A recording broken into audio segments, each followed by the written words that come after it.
Manuel, good evening. I hope you are all excited about tonight because it will be a treat. That much I can promise you. I am Professor Alan Davidson, Deputy Vice Chancellor for Transformation, Student Affairs and Social Responsiveness. It is a great honor to be welcoming you to this very grand event, a highlight in the calendar of the university on behalf of Professor Musa Mushabela, our Vice Chancellor. He is tied up in another engagement, but he conveys his warm greetings. Thank you again for joining us for this momentous event. Inaugural lectures are a long-standing tradition at the University of Cape Town. They are an opportunity to engage with our new professors, sometimes not so new, some wait for very long. We have to drag them kicking and screaming. But you get to hear them speak about their work. You get to taste what their students get exposed to. We often speak of inaugural lectures as a rite of passage. They represent a moment of academic reflection, but also one of public engagement. They ask us to pause, listen, and learn from those among us who have dedicated their careers to producing knowledge, building capacity, and leading in their fields. This evening is one of those moments. Allow me to introduce the esteemed members of tonight's platform party. Professor Ruzani Muroiwa, who's the head of department.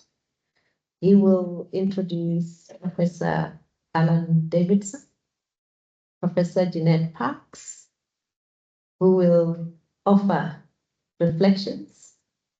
She's also a head of department in the faculty.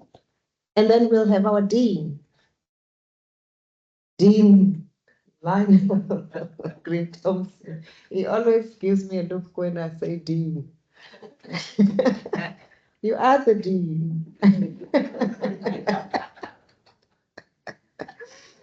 And I won't tease him about anything else tonight. Each inaugural lecture is shaped by the individual who delivers it. Some are technical and data-rich, others conceptual or reflective. What is a common thread, however, is the ability to hold a room in shared thought, to offer new ways of understanding, and to remind us that knowledge is an esteemed human endeavor. That is what brings us together tonight. UCT's Vision 2030 is centered on the idea of unleashing human potential. This means recognizing the capacity that lies within individuals, institutions, and communities to respond to the challenges of our time.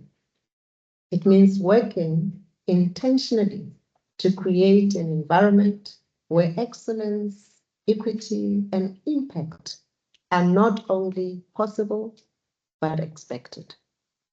Professor Davidson's lecture tonight speaks to that vision. The title, It Takes a Team, Advancing Pediatric Oncology Through Collaborative Care. It reflects a principle that broadly sits at the heart of our faculty and health system. Health is not delivered by individuals alone. It is the product of coordinated effort, deep trust, and shared values. That principle applies in our hospitals, our classrooms, our laboratories, and our policy spaces. So when Lionel was my boss, and really soon after he came as dean to the University of Cape Town, he implored us to engage registrars and have difficult conversations about challenges that we face to bring the Faculty of Health Sciences together as a community. And I remember the visit to the Department of Pediatrics and how the sense that we had people like Alan who cared deeply about registrars and what they do contributing to a solid and strong public health platform. Deep care, but also taking everyone along. Because collaboration requires that we care about each other as well. It does not happen by chance. It must be built. It relies on humility, consistency, and a willingness to hold space for others. As educators and health professionals, we are called to create learning and clinical environments that reflect those values. This evening's lecture invites us to reflect on that responsibility and to consider how each of us contributes to that wider effort. Inaugural lectures are also spaces for something else, and that is gratitude. We recognize that no academic journey is traveled alone. Behind every lecture of this kind is a community of support.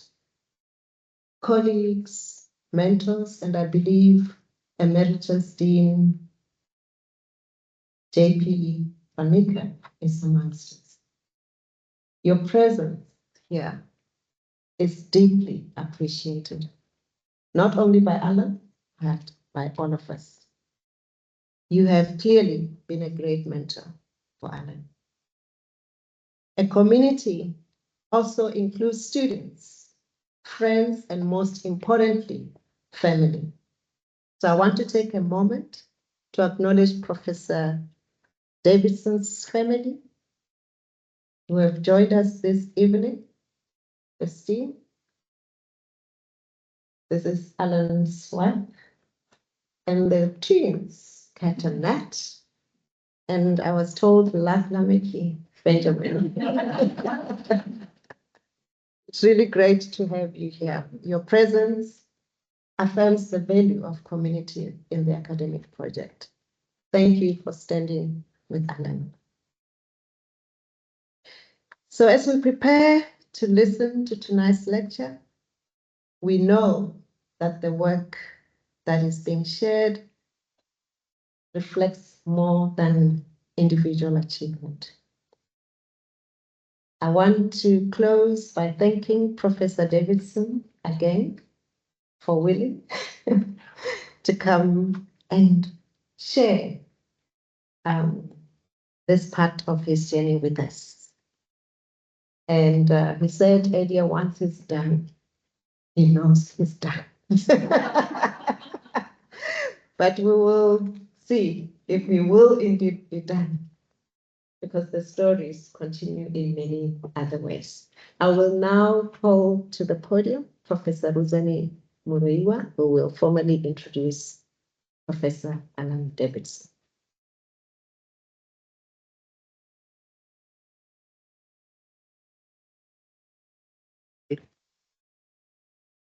So for the last number of years, my role within the department has seemed to demand that I should make these public speeches.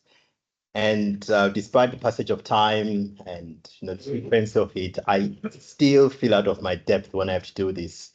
Very much, short and lost for words most of the time. And Alan doesn't like me doing this, but I had to write things down. Otherwise, I was just going to waffle, and which is not a really good thing. But I have to confess that tonight I do feel a bit better because, to be honest, the guy talking after me has a greater burden to carry than mine. I mean, he's already been sweating for the last number of weeks, editing and re-editing his talk, shifting the slides around, perhaps, deleting some and then putting them back. So to be fair, I'm definitely better off. The responsibility I have tonight seems largely to be quite straightforward, with me just requiring, to only read out a summary of his CV and then, ushering him to the podium. I've had the opportunity to go through his CV. It shows him as an exceptional scholar who rose through the ranks of the UCT establishment from undergraduate the whole way to the highest academic level that this university can confer, that of a full professor in his field. After graduating from UCT during the transitional period in this country and completing the mandatory tenure that all junior doctors have to do, he returned back to the University of Cape Town to undergo his training in pediatrics and child health, following which he followed this up with further studies to become a pediatric oncologist. And his CV details the story of how he grew a balanced portfolio that overlapped the worlds of teaching and learning, research, and clinical service. As his star rose, his leadership credentials became obvious and were soon recognized by his peers, both within the country and internationally, all around the world, rewarding his exceptional competence and leadership in all these areas with ever greater responsibility. It is quite tempting for me to try to list all the roles he has filled, the many hats he has won, I have to say, very, very successfully and competently, the papers he has written. But I will resist, as I've not been allocated sufficient time to actually do that. And you could always go out there and Google it yourself. So disposing with the sterility of the formal CV, I could perhaps limit myself to personal reflections on the larger-than-life character I met one sunset in my first week of registrarship, at the time when senior registrars were still expected to come in person to receive on-call handovers at Mowbray Maternity Hospital. I got to speak of how, when the others I met that week moved on, and I remember that whole cohort of Lara Smith, William van der Merwe, George Toy, Alan remained consistently present in this place. When I left briefly and returned again, I found him here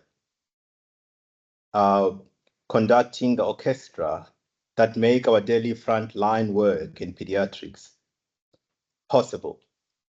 And how over the years, even as his roles changed, he remained consistently present, central, and reliable. I could reflect on his leadership in our department at all levels and how I, like my predecessors, leaned on him when I became the head of department. And I see Andrew is here as well, who would actually confess the same. Learning in the process that a voice of wise counsel is worth much more than multiple policy downloads that do not necessarily tell one how to act and behave ethically and with integrity.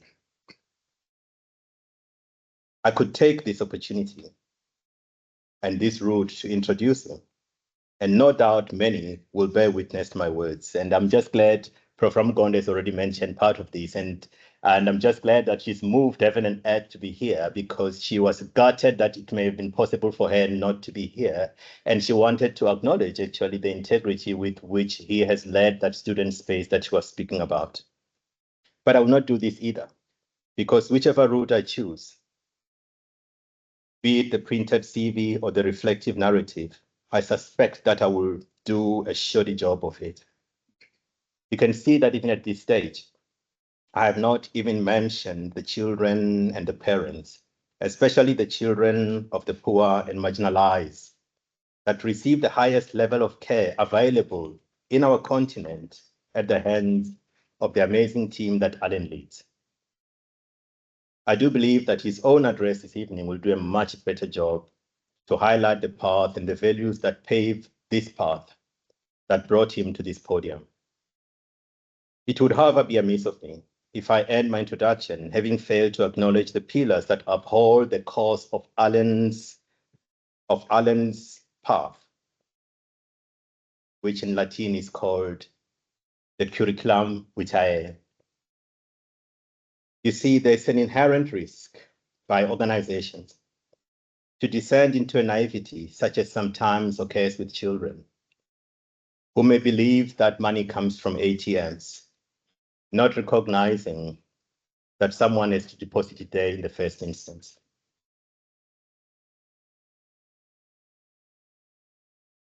And indeed, we appreciate that that is not the case. Speaking for our Department of Pediatrics and Child Health and the Western Cape government, and I'm really glad to see my CEO here, as well as the University of Cape Town, we see you, the depositors, into the bank from where so many of us have drawn. The long hours of absence, the phone calls that respect no period of day or night or family time, the long absences in G1, the holiday schedules over decades that must accommodate the time in that ward. Indeed, Alan himself is acutely aware of this, as betrayed by his speech that at times weaves in the words Christine, Catherine, Netley, Ben, subconsciously acknowledging the conduit of the purpose of his life and work that makes it possible. We see you. But Alan, it is to you I want to introduce yourself, if only to make you aware of the road you have traveled to come to this moment and place. You have walked the road of doubt with sincerity and found that true doubt that has not shaken your resolve to search for deeper meaning. You have confronted your assumptions about life and truth, questioning the integrity of the very material that make the grounds on which you stand. And you've had the courage to see and then to ask why, even though you were aware the answers you receive may be the very ones you dread. You have traveled back in time to search for each blessing you might have missed, and having found it, brought it to your heart so that it can be counted properly with the others. And in doing so, you have found a deeper peace that has its roots in the gratitude of knowing the things about yourself that are true and beautiful, even if at times broken. I know this because you have shared it with the others, making those who breathe beside you reach out. And I believe that if you had the opportunity to deliver this lecture a decade ago, a different man than the one who will stand up here tonight would have done so. Similarly, given this path that you have chosen to trod, in the day your valedictory is given, yet another one, the best of the three, I believe, will do so. So it turns out, big brother, that Robert Bly was right all along about you and your home in dark grass. It seems that after all, you did not come to remain whole. You came to lose your leaves like the trees that are broken, and start again drawing up on great roots like mad poets captured by the Moors, men who live out a second life. So Professor Davidson, it's my honor to invite you to the podium to deliver your inaugural address.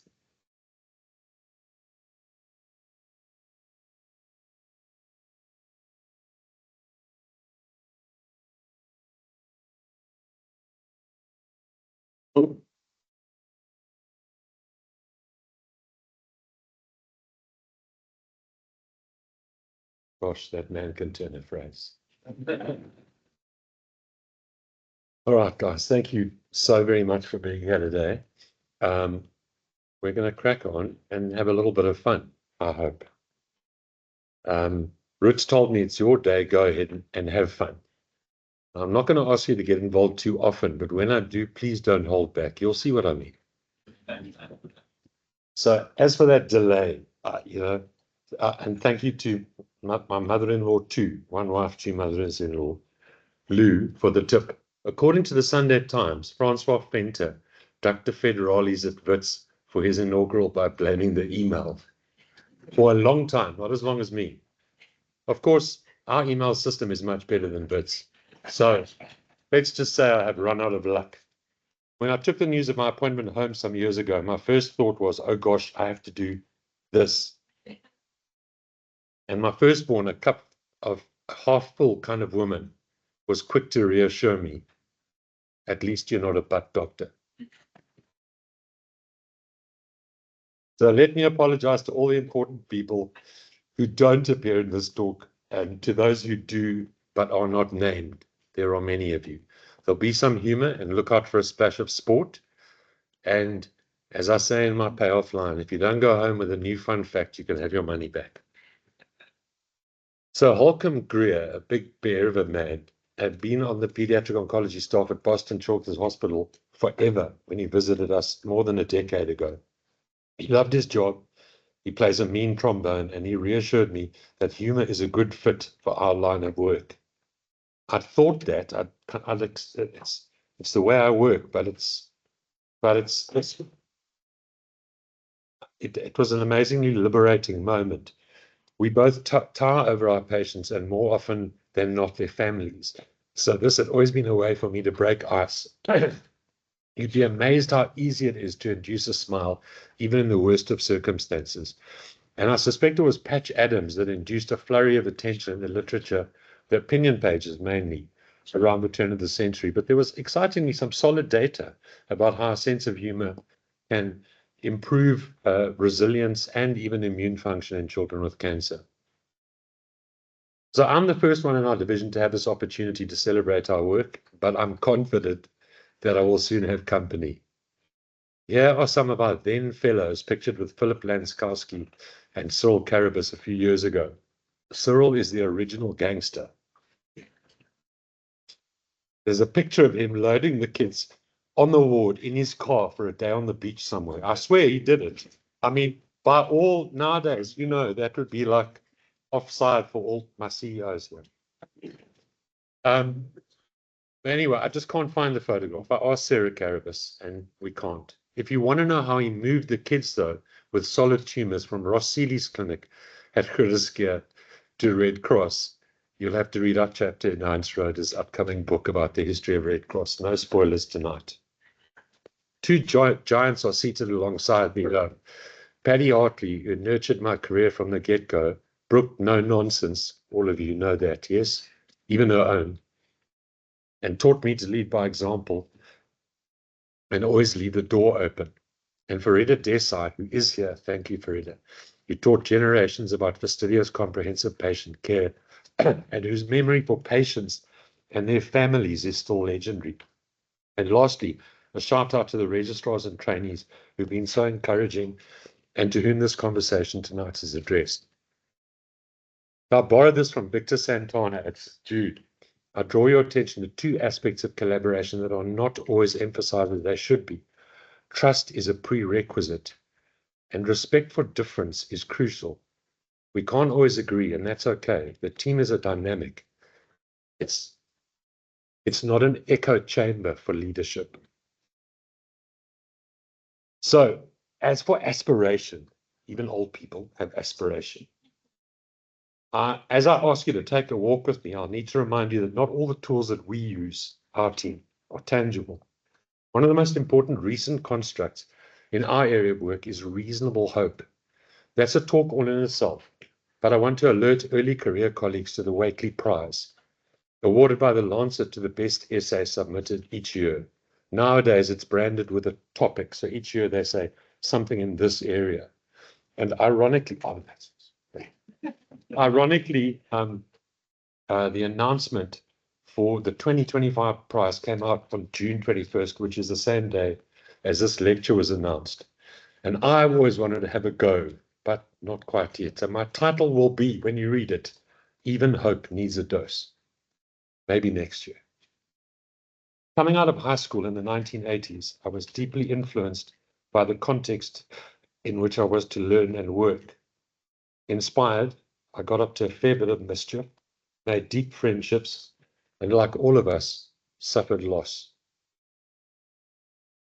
And apart from textbooks, I read The House of God during my 6th year and found my own fat man, who's also here, somewhere over there in the back, a medical registrar from the university with bad email, who taught us resilience, kept us empathetic, and made intake bearable, even fun.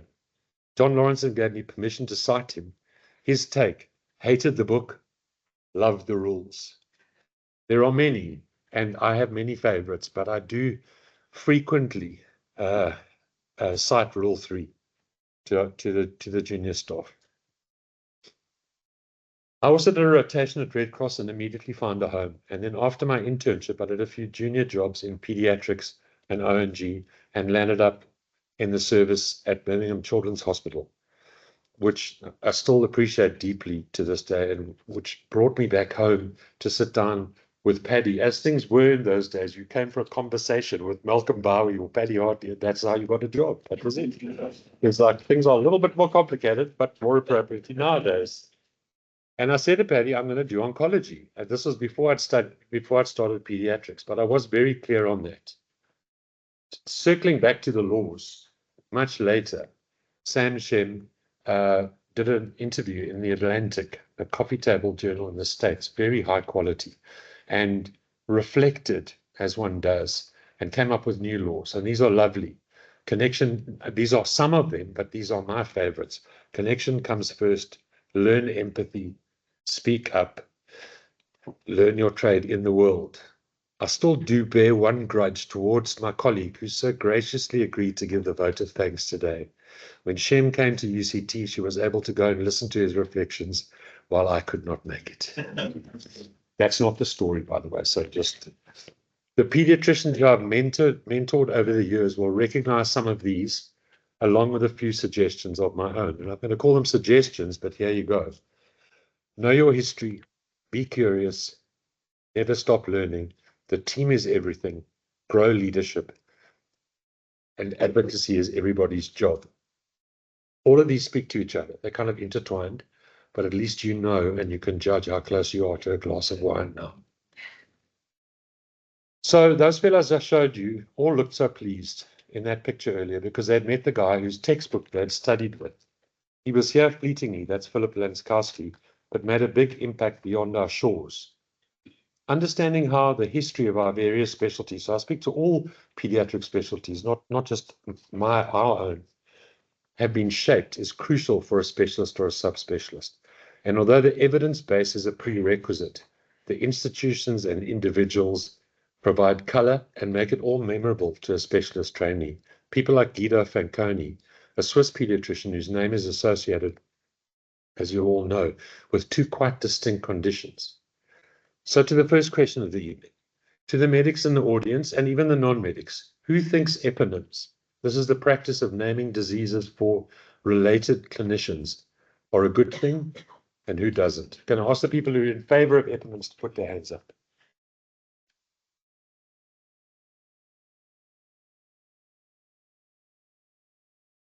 Okay, who's against eponyms? Who's against? The nays have it narrowly, and they're probably right. So there you go. Then there's also the question of the apostrophe, but we'll leave that for another day. More seriously, some regional giants. Peter Hessling, who pioneered regional outreach, not infrequently to be found on a motorbike in rural Malawi or Cameroon during patient follow-up, doing patient follow-up. Mariana Kruger, who's here this evening, she's our community's research czar in the nicest possible way, and has developed so many careers, pictured here during a nail-biting World Cup semi-final, which we won, of course. And Lorna Renner from Accra, who is nowadays our continental elder statesperson. Okay, so rapidly to question 2. Who knows Ted Lasso? This is an easy one. Is that all? The people who've not put their hands up are missing out. Really? Okay, who's seen the dart scene? See, my registrars have, because I pointed them at it. It's an improbable locale for wisdom, but my view is widely shared. I know a lefty advocate who swears by it. In simple terms, though, bringing it back to the medical side, if you can understand anatomy, relevant chemistry, and pathophysiology, you can always figure stuff out as long as you are sufficiently curious. And it does mean you have to learn less facts if you can figure stuff out, which I find terribly attractive. So I cut my teeth auditing our work under great supervision. I taught myself enough relevant stats to get by. I still do a mean Kaplan-Meier curve, and I so enjoyed getting to grips with patient stories, often before I'd ever met them, and you'll see that comes into the story later. What I did learn was the value of digging through folders. There's so much metadata there. Over the years, I've always groaned inside when a junior researcher tells me, I'll send you a 6th year. And you know what I mean. So this is the first project that Mark Hendricks and I did with what is now the South African Association of Pediatric Hematology Oncology, reflecting the South African experience with HIV-related malignancies. We were terrified at the time because the modeling suggested that we would see a massive number as a sort of a second wave of the epidemic, on top of also herpes virus 8 as well as HIV. And what we did learn is, so thankfully that did not prove to be as big of a problem as we anticipated, and there are many potential reasons. What we did learn, though, is that children could and should be started on ARVs and intensive chemotherapy simultaneously and still do well with good supportive care. So goes back to the folders. The Wilms tumor survivor came to show us a new baby. Some of my staff here will remember that day quite well. I knew her by a folder. I'd never met her, but immediately I knew that story. And the reason it was interesting was these were 2 sisters with the same diagnosis, Wilms tumor, diagnosed within a year or 2 of each other. Both did very well. Both had normal carrier types, and on the basis of that, they were exonerated and sent on their happy way, and that everything had gone fine. But of course, in the interim, we'd started running a collaboration with Naz Rahman at the Marsden, who was running NGS for us for free for certain patients. So an obvious thing here is let's look for what could be the problem. And so both sisters did, and their dad, who'd never got cancer, carried an unusual chromosome 11 mutation. And that particular baby also carried the mutation, but thankfully, over 8 years of ultrasounds, never developed a Wilms tumor. And now we're able in that family to screen and then only surveil patients who are positive. So we were able to do so also for other patients with other predisposing conditions. We did some work with Raj Ramasar and Corin Fegan and Uri Tabori's Repair Deficiency Consortium. But now that free testing has dried up, because many of the labs are either commercialized or they do it on a very sort of strict test basis. Mark Hendricks will tell you how we struggled with one of his patients. And so we're trying to rejig that pipeline, and actually Corin's the one leading point on trying to find some money to test all of our patients and see what the background rate is. Nick Nowitzki developed a robust and resilient public sector transplant service with Cecile de Toy, Andrew MacDonald, and Estelle Verberg. It's now a national asset, and we're very proud to be part of it, operating as the pediatric arm of that operation. We managed about 5 per year, 5 transplants, that is, per year at Groote Schuur in the first 2 decades of the new millennium, with good outcomes, published those, and together with Brian Ely, developed particular expertise of primary immunodeficiency transplants. Then came COVID, and the pediatric beds devolved to Red Cross.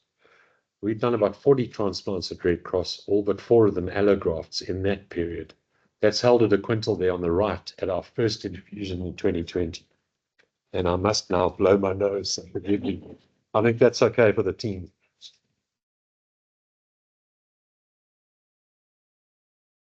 And so as I started to get more involved in global affairs, I found myself co-chairing the International Society's Adapted Therapy Working Group.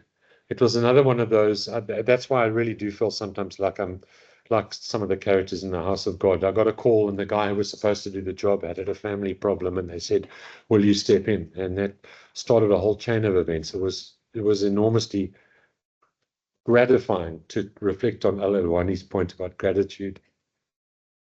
The Malawi team, with input from Peter Hessling, had shown how dangerous off-the-shelf global north protocols could be in the low and middle income country setting. To lose a child to cancer is tragic. To lose more than a handful of children to toxicity is a cardinal sin. So SARP's Pediatric Oncology in Developing Countries Committee, now called the Global Health Network, started to develop evidence-based guidelines for a variety of tumors. I was involved in some and passaged others through the writing and publication process. And Scott Howard and I, halfway through the work, as is often the case, led a group that codified a framework so that the various protocols would hang together and provide consistency to increase buy-in and utilization. And we that group had a particular focus in it's also, what do we have, noughties, tenties. It doesn't really have a nice ring, does it? And our Cape Town group was very involved in the CNS protocols or guidelines of the time. And then we've gone on to publish our own results. The LGG series is provisional acceptance now in neuro-oncology advances. The fruits of our labors here, serial improvements in outcome and management practices, based partly on better understanding of disease, as well as therapeutic innovations by my partners in crime in the surgical and radiotherapy space, but resting fundamentally on a commitment to multidisciplinarity. So a slight change of pace. Paddy Hartley encouraged me to focus on the postgraduate space when I was first the registrar and then a senior registrar in oncology, and then told me, and it wasn't as offhand as it sounds, but it was pretty much, Alan, you should get involved in the college. It was like, and so I thought, okie dokie, and so I did. And I am genuinely full of gratitude for that. It's been an enormous privilege to work with our registrar team, chaired by Alvin and Dondo. This was a remarkable thing, testament to the unselfish nature of that group of consultants who work in that space. I could not find any pictures of us, not a single one. Okay, this is Alvin down the bottom there, doing an accreditation visit with Mariana Kruger in Botswana fairly recently. There are lots of pictures of the young people that they mentor, celebrating their success. But as I say, you guys, you know who you are. So, and also I find myself a student again, learning cool stuff. Here I'm sitting in a college senate meeting in 2018, making these like fastidious notes, which I got to use actually just recently at a pediatric college exercise that we were doing. The subspecialist training program is a source of great pride for our department. It's given us, and I'm speaking now for our department in the oncology sense, it's given us a massive footprint across the region, courtesy of the department's African Pediatric Fellowship Program and money from friends. Carla Thomas heads up the unit in East London, and is evidence here that pediatric oncologists have fun. So, and there are 8 of us photographed at South Africa and Uganda 3 years ago. We've added value through a collaboration with World Child Cancer that brings out nurses while the fellow is in situ. So here's Jamfua Opang Mensah, is together with 2 nurses, Comfort Asimaya and Joseph Hirayele, all from Kumasi, in a recent APFP video. So that gives it gives a really solid sense of that team that we are bringing, our fellows in and then bringing the nurses with them. And on that same kind of scale, and it's very much an effort for our department and the entire program, that we're able to bring in pharmacists, we're bringing in surgeons and other related disciplines. And in turn, we've learned a great deal. I won't read these things on the slides. I'm assuming you guys have both eyes and intention, so I'll leave you to do that. But But the most important single thing is the work has to be prosecuted through institutions and not individuals. As much as an individual has get up and go, and as much as one wants to take a great prospect, the fact is, if that great prospect doesn't have an institution where they're going to go back to, if they don't have a home, if they don't have a sponsor, they are lost. They're not lost themselves, but they're lost to us, because our work is capacity building. And so the retention rate of our fellows is 100%. The retention rate of the whole program, which you saw that in the slide before, reaches up to 130 now, is not quite there, but it's certainly in the 90s. And the fellows, once they finish their training, are well supported through on-site visits, virtual tumor boards, and the growing regional network. The collaborations have brought funding and opportunities, and I want to say this to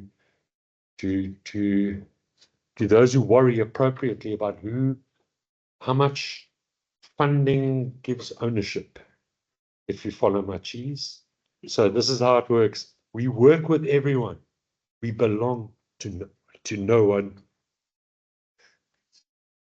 So what about the team? We've developed a tightly knit crew that works across silos: doctors, nurses, the clerical team, our social workers, everybody, right down to the cleaning staff. And that's the wrong turn of phrase, but forgive me. Andrew Arjun and Mignon McCullough, with their risky business hats, will be glad to know that the flat hierarchy is alive and well downstairs across the road. It's not that difficult. It just requires one to listen as much as one talks, maybe less, and to value every voice. That makes fastidious care, which we learned at Farida Desai's knee, much easier. So in bold, and you'll see it a couple of times in slides that follow, get the basics right. That is medicine much stronger than chemotherapy. And we celebrate success. We know how to throw a party.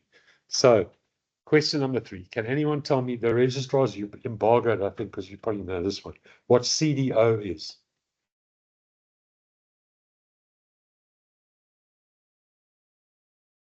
Gosh, okay, this one's for free. It's OCD in alphabetical order.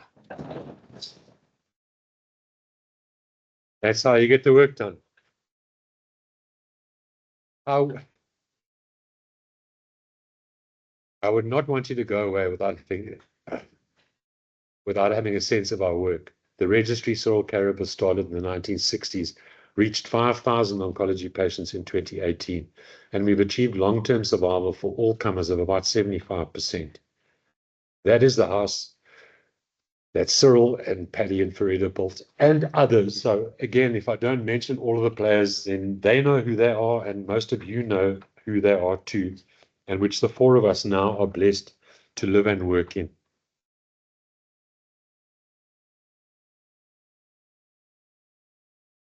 And small commercial break, thank you. As Mark Hendricks puts it, it's all about relationships, and each and every team is critical. Diagnosticians in hematology and pathology and radiation medicine, our local controllers up in the bunkers of critical care and the surgical suites. Not that hard to go to work when you have such cool technology, or that view. Our pediatric fellow travelers who've lent in so generously over the years, and of course the ICU, which is only 198 steps away from G1. Of course, it's my steps, so you can, but I counted them a couple of years ago. And which is a source of constant reassurance when we use very intensive therapies and hope when things go wrong. We lean on our many shared carers like Billy Breitenbach's amazing George team, and we depend on Michelle Maring's Peacepal team. And I just wanted to give a personal shout out to Alistair Miller, who can't be here tonight, but has been a wonderful mentor, and collaborator, and whose surgical drawings, I didn't put one in, are the stuff of legend. I tell you what, they are the stuff of legend. So Peter Hessling told me to pick a thing, and I washed up on neurological shores with these 2 very special people, Tony Vergaard, who's over there, and Jeanette Parks, who will soon be over here. So, comprehensive neuro-oncology care is our fairy dust, reminding you of Santana, not the band. Good communication built on trust and respect for the occasional difference is the trick. And despite the many collaborations we have, I have to reflect it has proved the most difficult commodity to export. We train, as you have seen, and we keep trying. And that is our first big, hairy, ambitious goal, which is similar teams across both the country and the region. Simon Bailey, who's online, has been a tower of support to me personally and to the team. And here he is watching the cricket at Newlands with Amar Gujjar. The wonderful thing about Amar is Amar brought his team to the SARP meeting, which you'll hear about in a little while, although I haven't got that much more time. And I took them in October to Newlands and sat them in the stand. And they were in church. There was just beautiful green grass and a lovely summer's day, and they just were enthralled. And then when I took them out to the actual cricket, gosh, it's very special. Okay, one last question. There is a Nobel laureate on this slide. I'm not going to ask you to answer. I have a chocolate for the first person to tell me who it is after this talk. I do, genuinely, a bar one. And I'll tell you a story in exchange. So Graham Fegan came to us in 2008 when he was hosting the International Society of Pediatric Neurosurgery meeting. I'm bringing Eric Buffet. He said, do a pediatric neuro-oncology thing on the side. And so the pediatric brain tumor workshop was born. And now I can't resist. I will tell the story. I don't know if there's time, but I'm going to tell it anyway. So Jeanette Parks tells me, get a PCO, get a conference organizer. Let's do it. I said, no, I want to do it on the cheap. We just want to get everyone to Red Cross. We'll go to the seventh floor of the ICH. We'll have a lacquer meeting. On the day, 80 people arrive from all over the world. They're enthused. They're excited. There's no electricity. 7th floor, 6th floor, no electricity. So what did I have to do? I ran around the hospital and I just collected cords. And eventually we plugged the meeting in on the 5th floor. We got someone to open an office and we plugged the meeting in. Anyway, 17 years on, we can reflect on many successful meetings, a host of illustrious visitors, and a regional and global network that provides training and opportunities for many. Snow for Sub-Saharan Africa was born and has flourished. Jeanette's access to care course has grown pediatric wings, and we are leading a St. Jude Centre of Excellence program to build regional capacity. A little more work to do before we realize the other big, hairy, ambitious goal, which is Tony Fagagi's personal dream, and ours too, which is access to molecular diagnostics for children in South Africa and the region. So, we're very proud of our organizational involvement, both at home and in the region. We've hosted the National Association meeting, SARP Africa and SARP International. Almost all of our trainees are now unit heads or heads of department, and many hold important international portfolios. Joyce Balagado Kambuga is currently SARP Africa president, and Jacques van Heerden is the co-chair of SARP's Global Health Network. So we have friends in our place, which is nice. Now to advocacy. So the work, and that means we're on the last of 6. The work of the Policy and Economics Research Unit in childhood cancer at SickKids in Toronto has been seminal. Prolonged survival with good quality of life using conventional therapies is both possible and affordable in the low and middle income country setting. And as a community, we believe we can add value by supporting universal health coverage, by raising the quality of specialist services, by collaborating on drug and technology access. Clearly, though, moving the cheese requires advocacy on multiple fronts.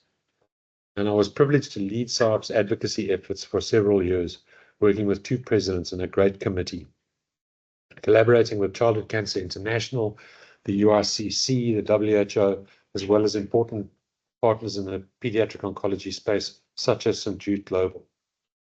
Oh, beg your pardon. And this simple metric is our global goal. It's really as simple as this and as difficult, like any of the MDGs or these grand schemes.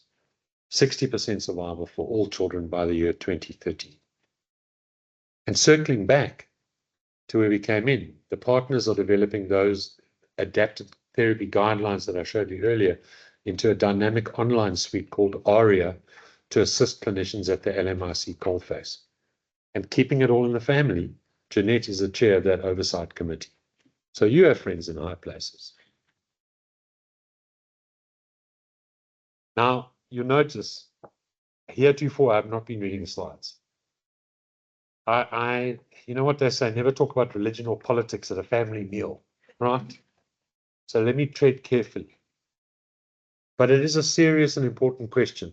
What's the value of an individual life? I think we as a community have very adequately made the case for treating childhood cancer in general terms. And we see a future working with clinical oncologists in South Africa, SASCO, and globally PROS, who treat cancer, and pediatricians, SAPA and the International Pediatric Association, who treat other NCDs. But we have entered the molecular age with small molecules and monoclonal antibodies, with CAR T cells and personalized medicine. And we have done so in an age when we have haploidentical donors. Parenthetically, for the non-transplanters, that means everybody has a donor, potentially, and crowdfunding. And so while nothing is beyond the reach of any family in principle, there are many things that are not systematically attainable in many places, not just ours. Here's an example. So this is a game-changing monoclonal antibody, blinatumomab. I was at a meeting recently, very exciting data coming out of the global north, both from North America and Europe, showing, comparable or slightly better results, less toxicity by using this drug, which is currently used in a relapse setting, using it upfront for all patients. Price tag, 84,000 euros per patient. And that's not the most expensive, but it's pretty dear. So let me translate that into real money for us. We see 20 patients with this diagnosis a year. That's our budget for 1 year for everything except radiology, because fortunately we order the scans, but we don't pay for them. But jokes aside, it's 35 million rand. So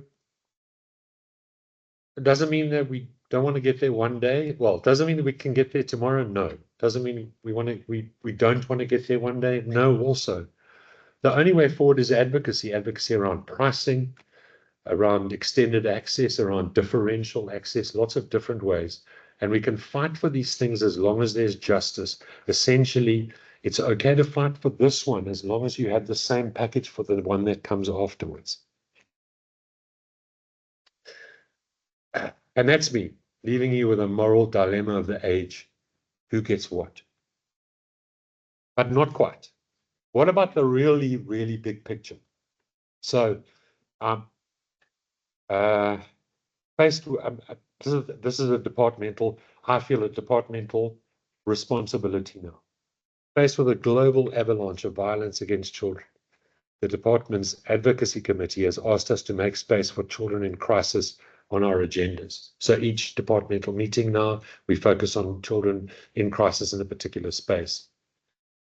And this was the intro to the first time that advocacy brought it to our departmental structure, their argument, which is essentially asking us all to be present.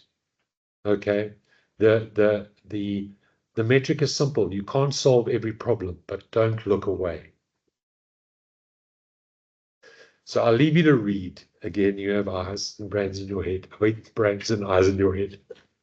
And while you read, I'll say thanks to Abigail Adams, to Kelly Marnefalt, to the Dean and to the DVC, and make a few special thank yous. So, thank you to my large and complicated family, the ones who knew they were getting into. Thank you, Chris. And the ones that did not. Thanks, Chris. And the friends I've made along the way and absent companions. There are so many other pictures that should be here. The closer I got to this evening, the more I panicked. Until eventually I realized it couldn't be done. You know who you are. Thank you very much.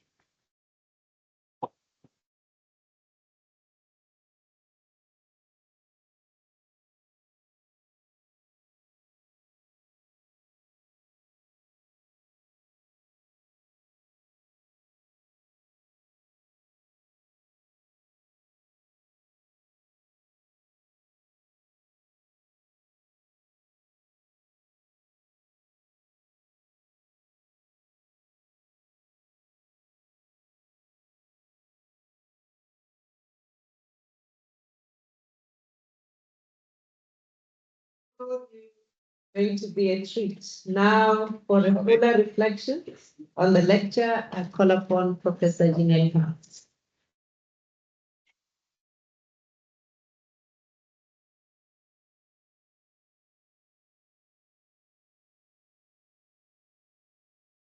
Bigger. What is it do? I can get bigger.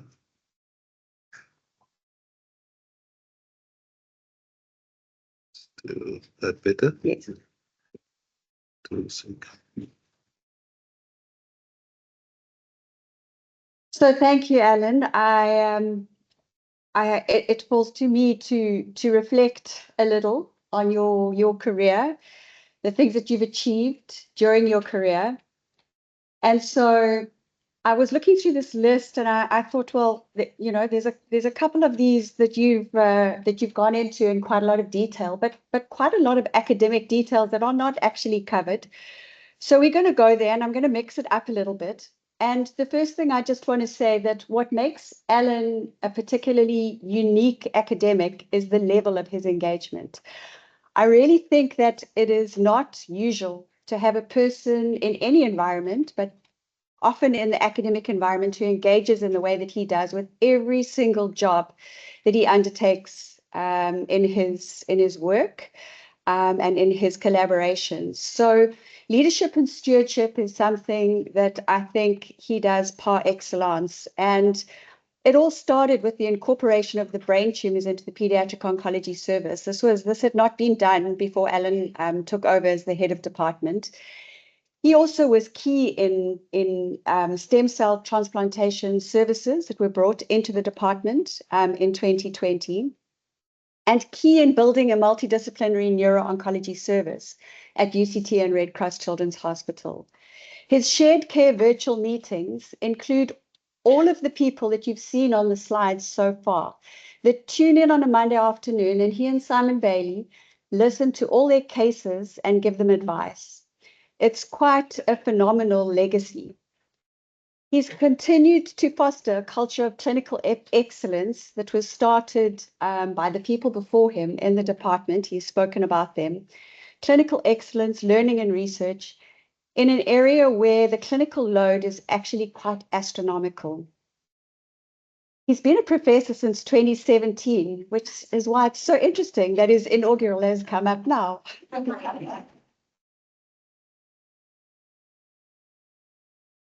In terms of engaging with the hospital, he does that as well. So Red Cross is like his home, as he said. He's been on the board of Red Cross.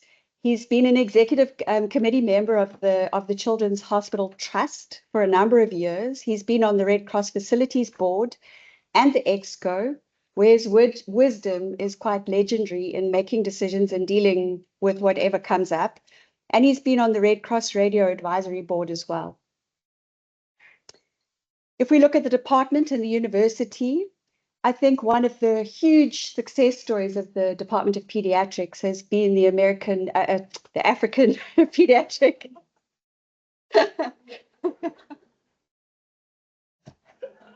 Fellowship Program.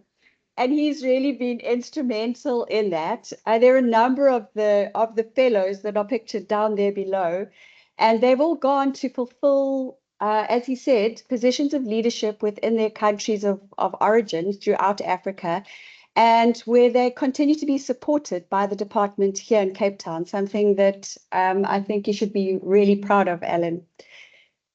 He was also the head of the Registrar Management Committee within the Department of Pediatrics before Alvin took that over. And I think that that's an area where he made a huge difference in the way that registrars were treated, were allowed a voice, were encouraged to take part in activities within the department.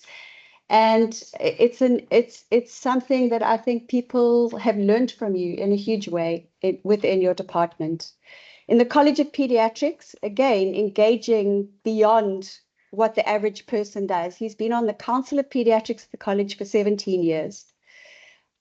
He's been the president from 2017 to 2023.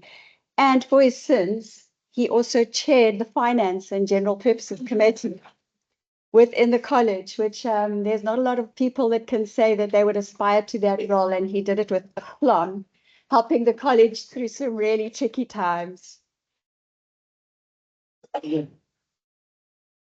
His engagement in meetings, educational meetings, has been quite phenomenal. He was one of the co-founders of the Pediatric Brain Tumor Workshop since 2008, and that's an ongoing concern within the university and within our multidisciplinary team. And he was the person that decided that the Society of Neuro-Oncology could not be a thing that was only international. It had to include Sub-Saharan Africa. Went to London to go and lobby for the funds to bring the Society of Neuro-Oncology in Sub-Saharan Africa back to Africa. So that was an amazing achievement. SNOSA is due to be held, I think it's the 5th or is it the 6th one next week in Côte d'Ivoire. And he is the current chair of SNOSA. After actually several years, they made him finally be chair. And so we will be going to Côte d'Ivoire to listen to the science, which gratifyingly is getting better and better every year that we attend it. You can see some of the pictures here. Some of us are looking decidedly younger than we do right now, right? A few of the people. So I think that was the first ever PBTW in 2008 up at the top there. And a few along the way. And on the bottom right, you can see SNOSA that was held in Zimbabwe. And one of the original SNOSAs that was held in Abuja in Nigeria with some of the founding members of the committee. And the big picture in the middle is one of the most recent pediatric brain tumor workshops. Not the most recent, but one of them. He's also been instrumental in growing leadership, not only in the Department of Pediatrics, but throughout neuro-oncology, pediatric oncology, radiation oncology, and within the PSYOP realm as well. He's organized or chaired at least 30 local or international meetings. He's been a previous chair of the SACCSG, the South African Children's Cancer Study Group, which is now changed name to SAPO. He has been on the PSYOP Africa Exco. He's been the local organizing chair of the huge big PSYOP International meeting in 2015, which was held in Cape Town. And within the organization of PSYOP itself, which is absolutely massive, the International Pediatric Oncology Society, he was chair of the Pediatric Oncology in Developing Countries, now called Global Health Network, from 2016 to 2019. He was the advocacy chair from 2021 to 2023, and currently, for his sins, and trained by his role at the college, is now the PSYOP treasurer. So he signs the checks for all the high value deals that are being done at the International Society, which is quite something. He also has 81 peer-reviewed publications, and you'll see that a lot of his work in the international arenas within brain tumors, within low and middle income country adapted treatment regimens is translated into publications. When I asked him what his greatest achievements were as far as research goes, he said it was to do with adapted treatment regimens for low and middle income country settings and brain tumors. And there's a multitude of different papers, protocols, guidelines, that Alan has applied his mind to over the years. He also referees for a ridiculous number of journals, articles for local and international publications, and his opinion is highly, highly valued. He's had ongoing research support in projects, a big pediatric brain tumor project, a pediatric cancer database project. He's been principal investigator on 7 large trials, and he's been recipient of UCT research awards for many years. Mostly, I must say, he is everybody's go-to guy when it comes to study rationale, advice, and statistics to do with anything, any type of project within the department or allied departments or any of his collaborations or any of theirs. He's the go-to guy. Like he says, he does a mean Kaplan-Meier curve, and he's been known to do statistics at 2 o'clock in the morning for people trying to get abstracts into conferences. So again, a level of engagement that is quite extraordinary. As chair of SIAP Advocacy's Committee, I think he's fondly remembered as being one of the most successful advocacy chairs that there has been. And I love this book, The Boy, the Horse, the Mole, the Fox, a few things. The funny thing is, said the mole, the tiniest act of kindness can save a life. And I think that that's what drives Alan. I don't think it's advocacy for advocacy's sake. I think it really, he does it because it makes a difference and he genuinely cares. So back to Samuel Shem, who I saw then. Here at Grooteskier, up in the old main building about 15 or 20 years ago. I think you've really done yourself proud, and these laws, connection comes first, learn empathy, speak up, learn your trade in the world, are things that you have very much achieved throughout your career. Lastly, there's no person that can exist without the support of their support structure. And I know just how important your family is to you and how much they sacrifice to allow you to do the things you do and support the activities that you do within your work. Thank you very much, Chris, Catherine, Natalie, Ben. And then it wouldn't be Alan if I didn't mention the music. There's always some reference to music. Every ward round, every meeting, even his talk. Did you notice? So there again, there's the boy with the mole. Is it ruined? No, said the mole. Look at the music. It often comes through when things are broken. And I think that that's what he does. He uses the music to make light, to make humor. And it's also self-healing in a way. So the music, the food, the people, the science, the spaces, the gigs, the labyrinth at your department, these are the things that are really, really close to his home. These are the things that make Alan unique and an academic beyond all reproach. Thank you.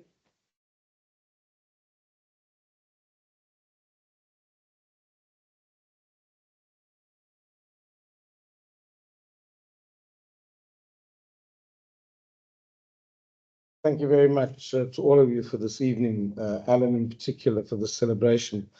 I'm not quite sure if it's our fault or yours that it's been 8 years since you were promoted. Something went wrong in the system and maybe the email didn't go to where it was supposed to go. But I want to, just as a complete aside, it's say happy birthday again to Alelwani, that just acknowledge that she's also part of this faculty. I want to start just in the way that I've become accustomed to in these remarks at the end of an inaugural, just to say thank you. And I want to say thank you to Christine, to Catherine and Natalie, and to Benjamin in a very, very serious way, because it's seldom that we have families with us in these events. And so I hope, as I listen to the immense spectrum of what Alan has done, that the sacrifice for you has been worth it. And the reality is that in the end of that statement, when you ask the question about who gets what, I want to just acknowledge what you gave up so that other people got a whole lot and continue to get across the world. I think I want to just acknowledge you as family for the contribution that you've made. This week has been a bit of a pediatric kind of week for me because I started it in Joburg, talking about another pediatric related person, but on the surgical side, and we're ending it with a person on the medical side. Because the abiding reflection all of the work that I've seen from pediatrics is that we're excellent because our children are so sick. And it's a really sobering reflection when Alan finishes his talk with this idea that advocacy is everyone's business. It's a sobering reflection in a world where we continue to look inside of ourselves more than we interact with the world and all of its needs all over the world. The idea of reasonable hope is an important rallying call in that context.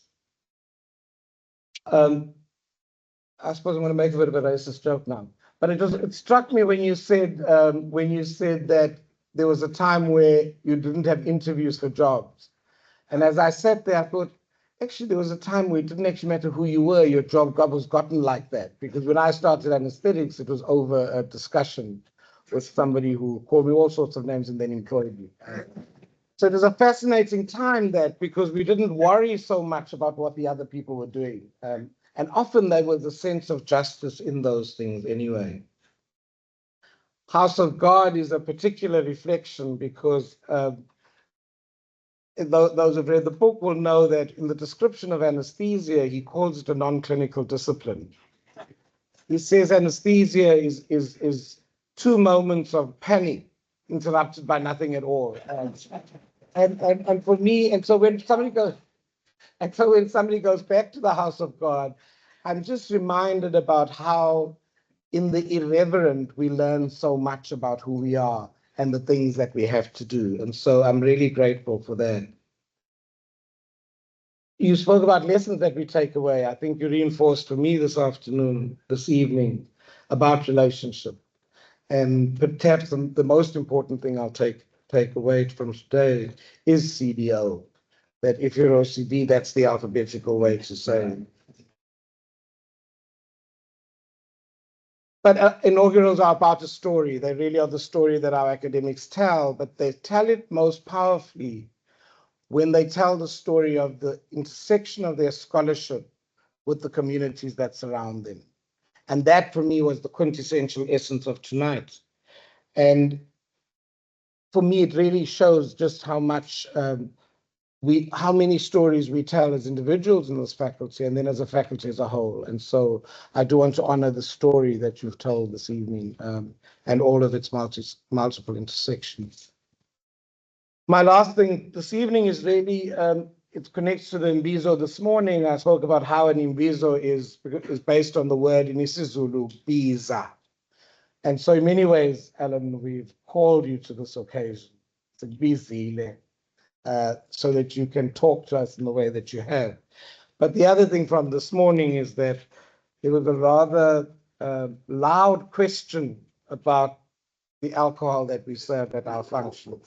I want to make a public declaration that I didn't pay for the alcohol.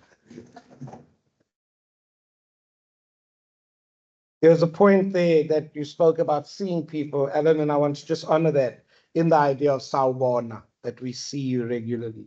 And so to all of you, thank you for coming. I think it's turned into a really splendid event this evening. It remains only for me to say, please join us for some refreshments outside. Enkosi kakhulu.